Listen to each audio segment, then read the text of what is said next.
வண்டி வேறு பெட்ரோல் கலாச்சு. நான் ஃப்ரெண்டுக்கு ஃபோன் பண்ணலாமா? என்ன தலைவரை நீனு எங்கே வந்து காலை வாரி விட்ட? சரி, ஃப்ரெண்டுக்கு ஃபோன் பண்ணுவோம். அந்த நாள் வரை இந்த நாள் வரை வண்டியை விடவில்லை. மச்சான் எங்கே இருக்க? நல்லா மச்சான், வண்டியில் பெட்ரோல் நின்று போச்சுடா. ஆமாம், சும்மா வந்தேன். சரி, நான் கவனிக்கவே இல்லை. நேற்று நைட்டு போட்டேன்னா அதை போட்டு வேறு ஓட்டிட்டு வேறு. சரி தான் வந்தேன், நின்று போச்சுடா. கொஞ்சம் வரியா?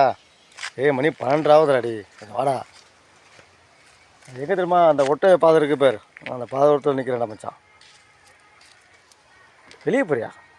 எங்கே போகிற? கேர்ள் ஃப்ரெண்டு கூறியா? உனக்கு எதுடா கேர்ள் ஃப்ரெண்டு? டேய் ஒன்றும் இல்லை, பெட்ரோல் மட்டும் வாங்கிக்கல. ஒன்றும் இல்லைடா, அவன் வண்டி எடுத்துட்டு வரான். சும்மா ஒரு 100 ரூபாய் பெட்ரோல் கொடுறா. முடியாதா?